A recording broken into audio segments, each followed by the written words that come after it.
Friend, yung pera mo ba parang si Flash, yung mabilis na mawala? O yung pera mo parang shiny bubbles na parang bula na biglang naglalaho? Ano bang dapat mong gawin kung mabilis maubos ang iyong pera? Yan ang pag-uusapan po natin. So tune in, don't tune out. Videos that will make you wealthy and debt-free.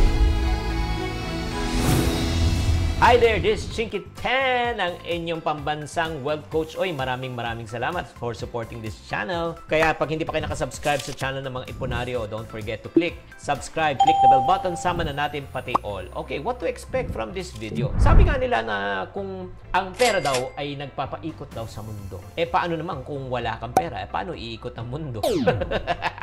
Hindi, sa totoo lang, mahalaga po talaga na magkaroon tayo ng pera. Mahalaga na hindi rin tayo maubusan ng pera. Kaya sa video na ito, tatalakayin po natin kung bakit ba talaga mabilis maubos ang pera natin at kung paano maiwasan na maubos agad. Okay?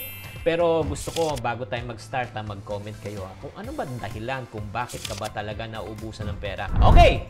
So right now, let's get started. Number 1 reason, because you failed to create a budget plan. Meron tayong kasabihan, if you fail to plan, you are planning to fail. Just like sa pera, pag hindi ka ready sa pagbabudget, sa pagpaplano, siguradong lalabis ang iyong expenses.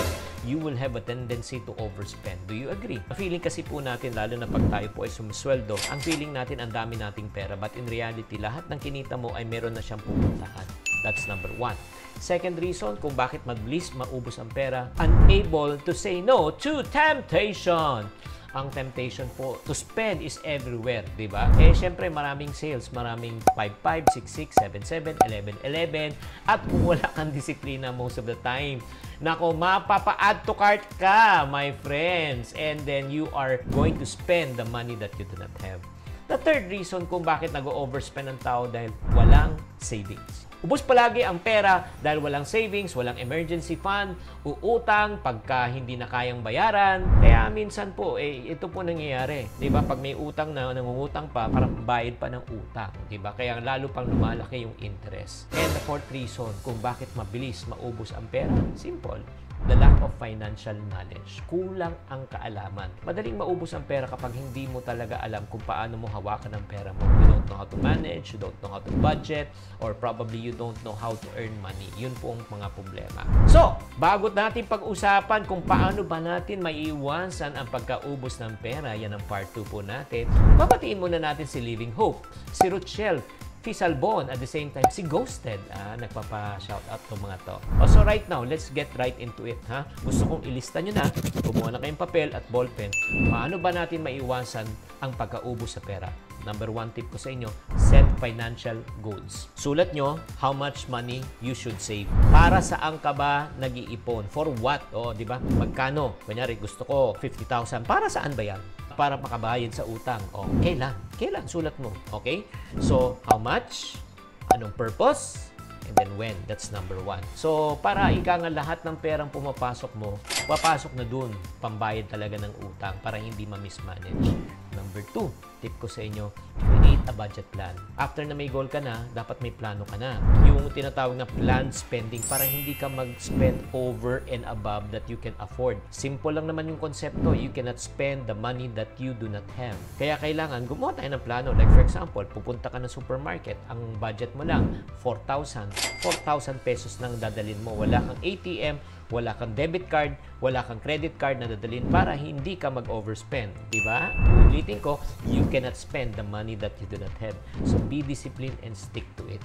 And then, third tip ko po sa inyo, para hindi madali maubos ang pera, prioritize your expenses.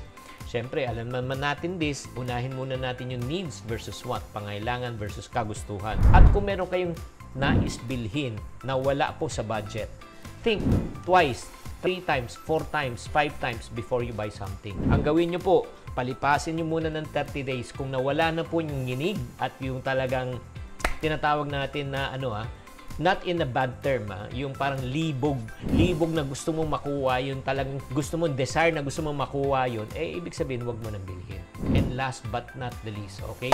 Ito po, pang-apat, always use cash. Maniwala kayo, pag kayo po ay hindi gumagamit ng credit card at debit card, again, hindi ka mag-overspend. Buy the things with money that you only have. So, nasulat po natin, ito yung 4 things na pwede nating diskartehan. Ha? Set financial goal, okay?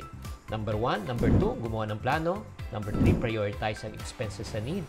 Gumamit parati ng cash para hindi ka mag-overspend. Pero alam mo, isa pang tip, bonus na to, para hindi madali maubos ang pera. Learn about money. Mag-aral ka tungkol sa pera. Learn how to save, learn how to budget, learn how to get out of debt, learn how to invest. Naku, ito lang 4 i-master nyo. Pag na-master nyo to, marunong kayo mag-save, mag-budget, mag-invest, makawala sa utang. Man, alam mo, you are going to be set for life. So mga friendship alamin po natin kung bakit ba talaga naubos ang pera mo. Ikaw, tatanungin kita. Heart-to-heart talk tayo ngayon. Ikaw mismo, na matagal na sumusunod sa akin o first time ka sumusunod, I want you to be honest. Ano ba yung dahilan? Ikaw ba ay waldas? Ikaw ba ay kulang sa information? Kulang ka sa disiplina? Alam mo mga friendship, no? Kung kayo po ay nawawalan ng pag-asa, hindi pa huli ang lahat para magbago. Kung gusto mo nga, maging mas maayos pa ang pagmamanage mo sa pera pero hindi mo alam, may good news po ako sa inyo. I have created already a money management system. Kailangan talaga sistema eh. Alam mo, pagka may money management system ka sinusunod, makakasave ka, makakabudget ka, you will be able to get out of debt and invest. Gusto mo bang mangyari yan para sa'yo? If you say yes, watch this video. So my challenge to you right now, after you have listened, you've heard what I've shared and mentioned, ang tanong ko, seryoso ka ba na talagang gusto mong matagumpay ang iyong pag-iipon? Pag sinabi mong yes, pero ang problema, Chinky, sa totoo lang, hirap na hirap ako, hindi ko alam talaga saan ako mag-uumpisa. Kung hindi mo alam kung paano mag-umpisa, what if I can show you a money management system that can help you how to save, budget, get out of debt, and invest? Are you willing to listen? If you say yes, may good news po ako sa inyo. My friends, ang nagbabalik na Money Kit. Ano tong Money Kit? Is a do-it-yourself Money Kit that's na, number one. Number 1 to sa Pilipinas. It will teach you how to save, budget, invest, and get out of debt. Number 1, meron po ako ditong DVD. Ito pong DVD na ito. Ito money management system po. Ang kagandahan po dito, yung 1 whole day session ko that I teach for 1 whole day, naka-DVD na. You can watch this. Meron na siyang guide po dito in order for you to step by step na para ako po nagko-coach po sa iyo. Expenditure envelope, yung mga panggastos mo, kailangan ilista mo bago ka ngayon at the end of the month para matrack mo saan ang pera mo napupunta. Savings envelope, think positive buying envelope, bago ka bumili, kailangan ipunin mo muna. Investment envelope, budgeting envelope, parang yung panggastos po natin on a buwan-buwan na nandito na. Meron pa ditong debt repayment plan, pambayad po ng utang para mag-guide po kayo on how you can pay out your debt. Accordion folder, ito po yung tinatawag na money management system. Tubig, kuryente, upa, naka-label na po yan. Ito po yung tinatawag na accordion envelope. At marami pang iba po dito ng mga tools. So, ito pong money kit na ito. Itong money kit na itong hawak ko. If you come to my live session for more or less, you have to invest at least 3,500 pesos per session. Wala pang tools yan. Ang kagandahan po nito, you don't have to come to my live sessions anymore in order for you to learn. All you need to do is just order this money kit. It's just like that you have come to my live session. Plus, kasama pa lahat ng tools. Ang next question, magkano po investment ito? It's only 3,499 pesos. Oh. But wait! Hindi pa tayo tapos. There's more. Alam nyo ba that I have written already 14 books? Ang pinakaunang book na nasulat ko, Until Death Do Us Part. Okay. Mindset of the Rich and Mindset of the Poor. How I Made My First Million in Direct Selling. Secrets of the Rich and Successful. Happy Wife, Happy Life. Raising Up Money-Wise Kids para sa kids nyo po. Rich God, Poor God po. Always think positive po. Diary of a Pulubi. My Ipon Diary. Pera ni Mr. at Pera ni Mrs. Oo. Itong mga 14 na best-selling books ko. 14 best-selling books that I'm holding right now. If you order all of this, more or less ang value nito nasa 5,000 pesos. However, may good news po ko sa inyo lahat.